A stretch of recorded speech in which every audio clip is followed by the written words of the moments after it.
ਸੱਚਖੰਡ ਸ੍ਰੀ ਹਰਿਮੰਦਰ ਸਾਹਿਬ ਸ੍ਰੀ ਦਰਬਾਰ ਸਾਹਿਬ ਦੇ ਨਾਲ ਸੰਬੰਧਿਤ ਸਰਾਵਾਂ ਤੇ ਦਰਬਾਰ ਸਾਹਿਬ ਨਜ਼ਦੀਕ ਹੋਟਲਾਂ ਨੂੰ ਭਾਰਤ ਸਰਕਾਰ ਵੱਲੋਂ GST ਦੇ ਘੇਰੇ ਵਿੱਚ ਲੈਣ ਤੋਂ ਬਾਅਦ ਸ਼ਰਧਾਲੂਆਂ ਅਤੇ ਹੋਟਲ ਮੈਨੇਜਰਾਂ ਤੇ SGPC ਦੇ ਮਨ ਵਿੱਚ ਭਾਰੀ ਰੋਸ ਪਾਇਆ ਜਾ ਰਿਹਾ। ਸੱਚਖੰਡ ਸ੍ਰੀ ਦਰਬਾਰ ਸਾਹਿਬ ਨਤਮਸਤਕ ਹੋਣ ਆਉਣ ਵਾਲੇ ਸ਼ਰਧਾਲੂਆਂ ਨੇ ਕੇਂਦਰ ਸਰਕਾਰ ਦੇ ਇਸ ਫੈਸਲੇ ਦੀ ਕਰੜੇ ਸ਼ਬਦਾਂ 'ਚ ਨਿੰਦਾ ਕੀਤੀ ਹੈ। ਸ਼ਰਧਾਲੂਆਂ ਦਾ ਕਹਿਣਾ ਹੈ ਕਿ ਸੱਚਖੰਡ ਸ੍ਰੀ ਦਰਬਾਰ ਸਾਹਿਬ ਨਤਮਸਤਕ ਹੋਣ ਅਮੀਰ ਤੋਂ ਲੈ ਕੇ ਗਰੀਬ ਪਹੁੰਚਦੇ ਨੇ, ਲੇਕਿਨ ਇਸ ਦੌਰਾਨ ਹੋਟਲਾਂ ਤੇ ਸਰਾਵਾਂ ਤੇ GST ਲਗਾਉਣਾ ਮੰਦਭਾਗਾ ਹੈ। ਉਹ ਅੱਗੇ ਗੱਲਬਾਤ ਕਰਦਿਆਂ ਉਹਨਾਂ ਨੇ ਕਿਹਾ ਕਿ ਸੰਗਤ ਵਿਰੋਧੀ ਇਸ ਫੈਸਲੇ ਨੂੰ ਤੁਰੰਤ ਵਾਪਸ ਲਿਆ ਜਾਣਾ ਚਾਹੀਦਾ ਹੈ। ਉਹਨਾਂ ਕਿਹਾ ਕਿ ਸੱਚਖੰਡ ਸ੍ਰੀ ਹਰਿਮੰਦਰ ਸਾਹਿਬ ਵਿਖੇ ਦੁਨੀਆ ਭਰ ਤੋਂ ਰੋਜ਼ਾਨਾ ਲੱਖਾਂ ਸ਼ਰਧਾਲੂ ਮੱਥਾ ਟੇਕਣ ਆਉਂਦੇ ਨੇ, ਜੋ ਰਾਤ ਰੁਕਣ ਲਈ ਸ੍ਰੀ ਦਰਬਾਰ ਸਾਹਿਬ ਨਜ਼ਦੀਕ ਸਰਾਵਾਂ ਤੇ ਛੋਟੇ-ਛੋਟੇ ਹੋਟਲਾਂ 'ਚ ਰੁਕਦੇ ਨੇ। ਪਰ ਦੁੱਖ ਦੀ ਗੱਲ ਇਹ ਹੈ ਕਿ ਭਾਰਤ ਸਰਕਾਰ ਨੇ ਸਰਾਵਾਂ ਤੇ GST ਲਗਾ ਕੇ ਸੰਗਤ ਤੇ ਵਾਧੂ ਬੋਝ ਪਾ ਦਿੱਤਾ। ਇਸ ਦੇ ਨਾਲ ਹੀ ਉਹ ਕਹਿੰਦੇ ਨੇ ਕਿ ਅਗਰ ਸਰਕਾਰ ਹੋਟਲਾਂ ਤੇ GST ਲਗਾਉਣਾ ਚਾਹੁੰਦੀ ਹੈ ਤਾਂ ਉਹ 5 ਸਟਾਰ ਰੇਟਿੰਗ ਦੇ ਹੋਟਲਾਂ ਤੇ GST ਲਗਾਵੇ, ਕਿਉਂਕਿ ਉਸ ਵਿੱਚ ਅਮੀਰ ਲੋਕ ਆ ਕੇ ਰੁਕਦੇ ਨੇ। ਉਹਨਾਂ ਨੂੰ ਇੰਨੇ ਕੁ ਟੈਕਸ ਦੇ ਨਾਲ ਕੁਝ ਫਰਕ ਨਹੀਂ ਪੈਂਦਾ, ਲੇਕਿਨ ਜੋ ਮਾਧਿਅਮ ਵਰਗ ਦੇ ਲੋਕ ਜਾਂ ਗਰੀਬ ਵਰਗ ਦੇ ਲੋਕ ਸਰਾਵਾਂ ਜਾਂ ਹੋਟਲਾਂ 'ਚ ਆ ਕੇ 500 ਤੋਂ 1000 ਰੁਪਏ ਤੱਕ ਕਮਰਾ ਲੈਂਦੇ ਨੇ, ਅਗਰ ਉਹਨਾਂ ਨੂੰ 12% ਦੀ GST ਲੱਗੇ ਤਾਂ ਉਹਨਾਂ ਦੀ ਜੇਬ ਤੇ ਕਾਫੀ ਅਸਰ ਪਵੇਗਾ। ਇਸ ਦੇ ਨਾਲ ਹੀ ਕੁਝ ਹੋਰ ਲੋਕਾਂ ਦਾ ਕਹਿਣਾ ਹੈ ਕਿ ਇਹ GST ਹੋਟਲਾਂ ਜਾਂ ਸਰਾਵਾਂ ਤੇ ਨਹੀਂ, ਇਹ ਸ਼ਰਧਾਲੂਆਂ ਦੀਆਂ ਭਾਵਨਾਵਾਂ ਤੇ GST ਲੱਗੀ ਹੈ। ਜ਼ਿਕਰਯੋਗ ਹੈ ਕਿ ਕੁਝ ਸਮਾਂ ਪਹਿਲਾਂ ਵੀ ਭਾਰਤ ਸਰਕਾਰ ਵੱਲੋਂ ਸ੍ਰੀ ਦਰਬਾਰ ਸਾਹਿਬ ਦੇ ਲੰਗਰਾਂ ਉੱਪਰ GST ਲਗਾਈ ਗਈ ਸੀ। ਉਸ ਸਮੇਂ ਵੀ ਸੰਗਤਾਂ ਦੇ ਸਖਤ ਵਿਰੋਧ ਤੋਂ ਬਾਅਦ ਕੇਂਦਰ ਸਰਕਾਰ ਨੇ ਇਹ ਫੈਸਲਾ ਵਾਪਸ ਲੈ ਲਿਆ ਸੀ। ਹੁਣ ਇੱਕ ਵਾਰ ਫਿਰ ਸੱਚਖੰਡ ਸ੍ਰੀ ਦਰਬਾਰ ਸਾਹਿਬ ਦੇ ਨਾਲ ਸੰਬੰਧਿਤ ਸਰਾਵਾਂ ਤੇ ਉਸ ਦੇ ਨਜ਼ਦੀਕ ਹੋਟਲਾਂ ਦੇ ਉੱਪਰ ਕੇਂਦਰ ਸਰਕਾਰ ਵੱਲੋਂ GST ਲਗਾਈ ਜਾ ਰਹੀ ਹੈ, ਜਿਸ ਦਾ ਕਿ ਹੁਣ ਸੰਗਤਾਂ ਵੱਲੋਂ ਭਾਰੀ ਵਿਰੋਧ ਹੋ ਰਿਹਾ। ਹੁਣ ਦੇਖਣਾ ਇਹ ਹੋਵੇਗਾ ਕਿ ਸੰਗਤ ਦੇ ਇਸ ਵਿਰੋਧ ਦੇ ਅੱਗੇ ਕੇਂਦਰ ਸਰਕਾਰ ਝੁਕਦੀ ਹੈ ਜਾਂ ਨਹੀਂ। Bureau report PGA India news. हाँ जी, जी GST लग रही है 1000 ਤੋਂ ਉੱਤੇ नहीं लगनी चाहिए हैगी है, क्योंकि ਇੱਥੇ बहुत सारे कुछ लोग इस तरह के होंगे ने जो मतलब कि इस रूल ਨੂੰ फॉलो नहीं कर सकते तो ਉਹਨਾਂ ਵਾਸਤੇ ਸਾਰੀ ਸੁਵਿਧਾ ਹੋਣੀ ਬਹੁਤ ਜ਼ਰੂਰੀ ਹੈ ਤੇ ਅਸੀਂ ਉਹਨਾਂ ਦੇ ਨਾਲ ਹੀ ਸਹਿਮਤ ਹੈਗੇ ਹਾਂ। ਤੁਸੀਂ ਕਿੰਨੇ ਦਿਨ ਹੋ ਗਏ ਇੱਥੇ ਸਟਾਰ ਦੇ ਵਿੱਚ? ਇੱਥੇ ਸਾਨੂੰ ਅੱਜ ਤੀਸਰੇ ਦਿਨ ਹੋ ਗਏ ਆ। ਤੁਹਾਨੂੰ ਤੇ ਕੋਈ GST ਵਗੈਰਾ ਪੇ ਕਰਨੀ? ਨਹੀਂ, ਕੋਈ ਇਹੋ ਜਿਹੀ ਕੋਈ ਗੱਲ ਨਹੀਂ ਹੈਗੀ ਹੈ, ਔਰ ਸੋਚਣਾ ਤਾਂ ਸਾਰਿਆਂ ਦੇ ਵਾਸਤੇ ਪੈਂਦਾ ਹੈਗਾ। ਲੇਬਰ ਦੇ ਉੱਤੇ ਕਿੰਨਾ ਕੁ ਅਸਰ ਪਏਗਾ GST ਲੱਗਣ? ਮੀਡੀਅਮ ਲੋਕਾਂ ਤੇ ਹੀ ਇੰਨਾ ਕਾਫੀ ਅਸਰ ਪੈਂਦਾ ਤਾਂ ਲੇਬਰ ਲੋਕ ਤੇ ਤਾਂ ਪੈਣਾ ਹੀ ਹੈ ਨਾ। ਫਿਰ ਲੱਗਦਾ ਕਿ ਸਰਾਵਾਂ ਤੇ ਵੀ GST ਲੱਗਣੀ ਚਾਹੀਦੀ ਹੈ? ਲੱਗਣੀ ਚਾਹੀਦੀ ਹੈ, ਲੱਗ ਤਾਂ ਹਰ ਪਾਸੇ ਹੀ ਰਹੀ ਹੈ, ਤਾਂ ਹੁਣ ਸਰਾਵਾਂ ਵੀ ਉਹਦੇ ਵਿੱਚ ਐਡ ਹੈਗੀਆਂ ਨੇ, ਹੈ ਨਾ। वैसे लगनी चाहिए कि नहीं लगनी? नहीं लगनी चाहिए, नहीं तो लगनी चाहिए है, ये तो चीज़ गलत है, नहीं लगनी चाहिए।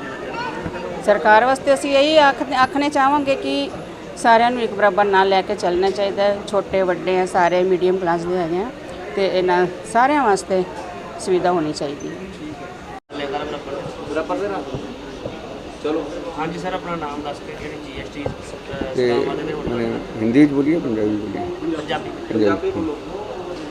हाँ जी, हाँ जी सर, अपना नाम दस के जी। अमरजीत सिंह दुआ, बिलासपुर छत्तीसगढ़ तो ਅਸੀਂ ਆਏ ਹਾਂ ਸੰਗਤ ਨੂੰ ਲੈ ਕਰਕੇ ਸ੍ਰੀ ਦਰਬਾਰ ਸਾਹਿਬ ਤੇ ਕਰਤਾਰਪੁਰ ਸਾਹਿਬ ਦੇ ਦਰਸ਼ਨ ਕਰਾਉਣ ਲਈ।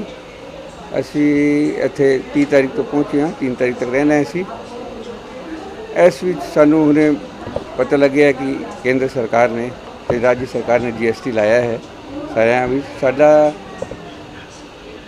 ਸਰਕਾਰ ਨੂੰ ਇਹ ਬੇਨਤੀ ਹੈ ਕਿ ਜੋ 1000 ਤੋਂ ਘੱਟ ਰੂਮ ਦੇ ਚਾਰਜਿਸ ਉਹਦੇ ਵਿੱਚ GST ਨਾ ਲੱਗੇ, ਕਿਉਂਕਿ ਸਰਾਏ ਵਿੱਚ ਅਲੱਗ-ਅਲੱਗ ਪ੍ਰਾਂਤਾਂ ਤੋਂ ਨਿਮਨ ਤਬਕੇ ਤੋਂ ਆਉਂਦੇ ਨੇ ਸ਼ਰਧਾਲੂ, ਤੇ 1000 ਤੋਂ ਜੋ ਜ਼ਿਆਦਾ ਦਾ ਰੇਂਟ ਹੈ ਉਹਦੇ ਉੱਤੇ GST ਲਾਉਣਾ ਚਾਹੀਦਾ ਹੈ, ਕਿਉਂਕਿ GST ਵੀ ਜ਼ਰੂਰੀ ਹੈ ਕੇਂਦਰ ਸਰਕਾਰ ਨੂੰ ਮਜ਼ਬੂਤ ਕਰਨ ਵਾਸਤੇ, ਭਾਰਤ ਸਰਕਾਰ ਨੂੰ ਮਜ਼ਬੂਤ ਕਰਨ ਵਾਸਤੇ ਤੇ ਰਾਜ ਸਰਕਾਰ ਨੂੰ ਮਜ਼ਬੂਤ ਕਰਨ ਵਾਸਤੇ GST ਲੱਗਣਾ ਚਾਹੀਦਾ ਹੈ, ਲੇਕਿਨ 1000 ਤੋਂ ਉੱਤੇ ਦੇ ਰੂਮ ਦੇ ਰੈਂਟ ਵਿੱਚ। ਲੋਕਾਂ ਦੀ ਜੇਬ ਤੇ ਕਿੰਨਾ ਅਸਰ ਪਏਗਾ? ਲੋਕਾਂ ਦੀ ਜੇਬ ਉੱਤੇ ਕਿੰਨਾ ਫਰਕ ਪਿਆ? ਦੇਖੋ, ਦੇਸ਼ ਨੂੰ ਅੱਗੇ ਵਧਾਉਣਾ ਹੈ, ਬਾਕੀ ਦੇਸ਼ਾਂ ਦਾ ਵੀ ਅਸੀਂ ਹਾਲ ਵੇਖ ਰਹੇ ਹਾਂ, ਸਮੇਂ ਦੀ ਮੰਗ ਹੈ ਉਹ। ਬਾਕੀ ਦੇਸ਼ਾਂ ਦਾ ਵੀ ਹਾਲ ਅਸੀਂ ਵੇਖ ਰਹੇ ਹਾਂ ਤੇ ਸਰਕਾਰ ਨੂੰ ਮਜ਼ਬੂਤ ਹੋਣਾ ਚਾਹੀਦਾ, ਭਾਰਤ ਸਰਕਾਰ ਨੂੰ ਮਜ਼ਬੂਤ ਹੋਣਾ ਚਾਹੀਦਾ। ਉਸ ਕੜੀ ਵਿੱਚ ਇਹ GST ਸਾਡੇ ਹਿੱਤ ਵਿੱਚ ਹੈ, ਅਹਿਤ ਵਿੱਚ ਨਹੀਂ, ਲੇਕਿਨ ਹਾਂ 5000 4000 ਦੇ ਕਮਰੇ ਹੋਣ ਉਹਦੇ ਜ਼ਰੂਰ GST ਲੱਗਣਾ ਚਾਹੀਦਾ ਹੈ। हाँ जी भाई, अपना नाम? नरेश चौहान। होटलों की जी GST लगी है वो लगनी चाहिए कि नहीं? कितना फर्क पड़ेगा? ये तो फ़र्क बहुत पड़ेगा सर। कोरोना से पहले ही मतलब बिजनेस ठप था, लेकिन जैसे अभी ट्रैक पर आ रहा था तो ये जीएसटी से मुझे नहीं लगता कि इससे मतलब बहुत फ़र्क पड़ेगा मतलब बिज़नेस पर। पहले भी मतलब 2 साल होटल इंडस्ट्री के माइनस में ही गए हैं, तो अभी ट्रैक पर आ रहे थे, लेकिन अब ये कारोबार पहले से भी ठप ही था, तो बहुत फ़र्क पड़ेगा काम पर। लोगों की जेब में कितना फर्क पड़ेगा? और ज़रूर फ़र्क पड़ेगा, क्यों नहीं पड़ेगा। सिस्टम को थोपा जा रहा है एक किस्म से गवर्नमेंट के द्वारा। श्रमों पे भी के लिए जीएसटी लगनी चाहिए कि नहीं लगनी चाहिए? और वहाँ पर देखो बजट भी काफ़ी कम होता है ना, तो उस पर से कस्टमर कहाँ से रेडी होगा जीएसटी देने के लिए। गुरु घर की जो श्राम बनी होती है लोगों की हेल्प के लिए होती है, थोड़ा कम रेट मिल जाते हैं, वहाँ भी लग रही है, वो लगनी चाहिए कि नहीं लगनी चाहिए? बिल्कुल नहीं लगनी चाहिए। और 5 स्टार 3 स्टार होटलों में तो चलो फिर भी जायज़ है, लेकिन अब जो गुरु घर जहाँ पर तो एक किस्म से वो हेल्प थी एक लोगों के लिए, लेकिन वो भी अब एक किस्म से धक्का ही हो गया एक किस्म का। सही काम किया है गलत? बहुत गलत है मेरे हिसाब से। सरकार को क्या मैसेज देना चाहिए? सरकार को यही कि इस पर सोच विचार करना चाहिए, कम से कम छोटे होटलों में या जैसे गुरु घर की सराय वगैरह है उनमें से तो ये सब चीज़ें एकदम से माफ़ होनी चाहिए। उनकी कंपनी नहीं है। हाँ जी सर, अपना नाम दस के ਜਿਹੜੀ जीएसटी लग रही होटल ਦੇ ਸਰਾਵਾਂ। मैं सुरिंदर सिंह हाँ जी, president federation of hotel guest house association Amritsar ਤੋਂ हाँ जी।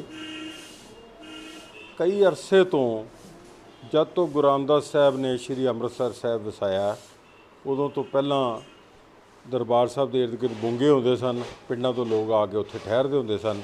ਉਹ ਬੁੰਗਿਆਂ ਦੀ ਪ੍ਰਥਾ ਖਤਮ ਹੋਈ, ਉਹਨਾਂ ਦੀ ਜਗ੍ਹਾ ਜਿਹੜੀ ਹੈ ਇੱਥੋਂ ਦੇ ਛੋਟੇ ਛੋਟੇ ਗੈਸਟ ਹਾਊਸ ਹੋਟਲਾਂ ਨੇ ਲਈ। ਇਹ ਹੋਟਲਾਂ ਨੂੰ ਅੱਜ ਪਹਿਲੀ ਵਾਰੀ ਜਿਹੜਾ ਕਿ ਸਰਕਾਰਾਂ ਨੇ जीएसटी ਲਾਗੂ ਕਰ ਦਿੱਤੀ ਹੈ। जीएसटी ਇੱਕ ਸਧਾਰਨ ਬੰਦਾ ਜਦੋਂ ਕਿ ਘਰੋਂ ਤੁਰ ਕੇ ਆਉਂਦਾ ਕਿ ਮੈਂ ਲੰਗਰ ਪਾਣੀ ਅੰਮ੍ਰਿਤਸਰ ਛਕਾਂਗਾ ਅਤੇ ਸਰਾਂ ਦੇ ਵਿੱਚ ਮੈਨੂੰ ਕਮਰਾ ਮਿਲ ਜਾਏਗਾ, ਉਹਨੂੰ ਜਦੋਂ ਸਰਾਂ ਦੇ ਵਿੱਚ ਕਮਰਾ ਤਾਦਾਦ ਯਾਤਰੂਆਂ ਦੀ ਜ਼ਿਆਦਾ ਹੋਣ ਕਰਕੇ ਕਮਰਾ ਨਹੀਂ ਮਿਲਦਾ, ਉਹ ਆ ਕੇ ਨੇੜੇ ਦੇ ਸਸਤੇ ਜਿਹੇ ਗੈਸਟ ਹਾਊਸ ਦੇ ਵਿੱਚ ਕਮਰਾ ਲੈਣ ਦੀ ਕੋਸ਼ਿਸ਼ ਕਰਦਾ ਹੈ। ਅਤੇ ਉਹਦੇ ਉੱਤੇ ਵੀ ਸਰਕਾਰ ਨੇ ਜਿਹੜਾ जीएसटी ਲਾ ਦੇਣਾ, ਇਹ ਇੱਕ ਟੂਰਿਜ਼ਮ ਦੇ ਉੱਤੇ, ਇੱਕ ਯਾਤਰੂਆਂ 'ਤੇ, ਇੱਕ ਗੁਰੂ ਮਹਾਰਾਜ ਦੀ ਸੰਗਤ ਦੇ ਉੱਤੇ ਸਰਾਸਰ ਜ਼ੁਲਮ ਹੈ। ਇਹ ਬਿਲਕੁਲ ਨਹੀਂ ਹੋਣਾ ਚਾਹੀਦਾ। ਹਰਿਮੰਦਰ ਸਾਹਿਬ ਆਈਆਂ ਸੰਗਤਾਂ ਦੇ ਉੱਤੇ ਟੈਕਸ ਲਾ ਦਿੱਤਾ ਗਿਆ, ਦਰਸ਼ਨਾਂ 'ਤੇ ਟੈਕਸ ਲਾ ਦਿੱਤਾ ਗਿਆ, ਜੋ ਕਿ ਸਾਨੂੰ ਬਿਲਕੁਲ ਬਰਦਾਸ਼ਤ ਨਹੀਂ ਗਾ।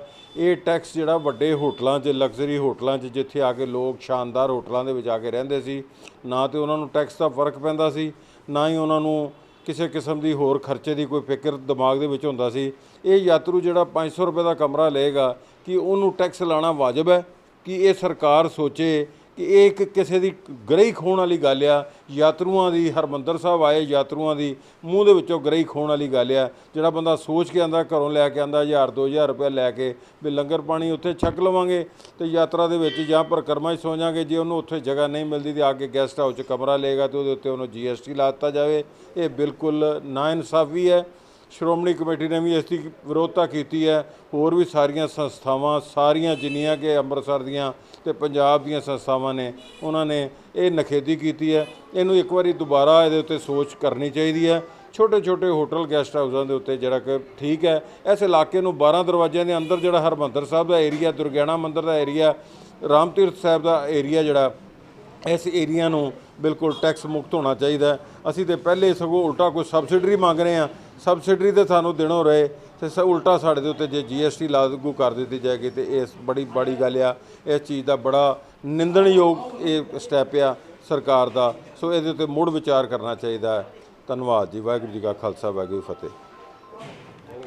ਅੱਜ ਦੇ ਯੁੱਗ ਵਿੱਚ ਸਾਡਾ ਘਰ ਬਿਨਾਂ ਇਲੈਕਟ੍ਰੋਨਿਕ ਐਪਲਾਇੰਸਿਸ ਤੋਂ ਪੂਰਾ ਨਹੀਂ ਹੁੰਦਾ। Mobile phone, TV, AC, fridge, washing machine. ਜੇਕਰ ਤੁਸੀਂ ਵੀ ਆਪਣੇ ਘਰ ਅਤੇ ਆਫਿਸ ਲਈ ਕੋਈ ਇਲੈਕਟ੍ਰੋਨਿਕ ਪ੍ਰੋਡਕਟ ਲੈਣਾ ਚਾਹੁੰਦੇ ਹੋ ਤਾਂ ਗੁਪਤਾ ਰੇਡੀਓ ਤੋਂ ਬਿਹਤਰ ਕੋਈ ਨਹੀਂ। ਗੁਪਤਾ ਰੇਡੀਓ ਤੁਹਾਡੇ ਲਈ ਲੈ ਕੇ ਆਇਆ ਹੈ world leading brand with best technology product, ਜੋ ਤੁਹਾਡੀ ਲਾਈਫ ਸਟਾਈਲ ਨੂੰ ਬਣਾਏ ਆਸਾਨ ਤੇ ਸੁਵਿਧਾਜਨਕ। ਗੁਪਤਾ ਰੇਡੀਓ ਅਜਨਾਲਾ ਤੋਂ ਤੁਸੀਂ ਲੈ ਸਕਦੇ ਹੋ ਹਰ ਤਰ੍ਹਾਂ ਦੇ ਪ੍ਰੋਡਕਟਸ, ਜਿਵੇਂ AC, cooler, refrigerator, LED, smart TV, mixie, RO, ਪ੍ਰੈਸਾਂ, ਚਿਮਨੀਆਂ, CCTV, ਉਹ ਵੀ ਆਪਣੇ ਪਸੰਦੀਦਾ ਬ੍ਰਾਂਡ ਮਿਟਸੂਬਿਸ਼ੀ, ਹਾਇਰ, ਲੋਇਡ, ਹਿਟੈਚੀ, ਉਹ ਜਨਰਲ, ਗੋਦਰੇਜ ਤੇ ਸੁਜਾਤਾ ਦੇ ਵਿੱਚ।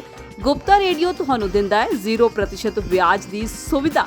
ਕਿਸੇ ਤਰ੍ਹਾਂ ਦੀ ਜਾਣਕਾਰੀ ਲੈਣ ਲਈ ਹੇਠ ਲਿਖੇ ਨੰਬਰ ਤੇ ਸੰਪਰਕ ਕਰੋ। ਪੰਜਾਬ ਦਾ ਹਰ ਮੁੱਦਾ, ਹਰ ਖਬਰ ਸਭ ਤੋਂ ਪਹਿਲਾਂ ਵੇਖਣ ਲਈ ਜੁੜੋ ਸਾਡੇ ਚੈਨਲ PGA ਇੰਡੀਆ ਨਿਊਜ਼ ਦੇ ਨਾਲ। ਲਾਈਕ ਕਰੋ ਸਾਡਾ ਫੇਸਬੁੱਕ ਪੇਜ, ਸਬਸਕ੍ਰਾਈਬ ਕਰੋ YouTube channel PGA India news.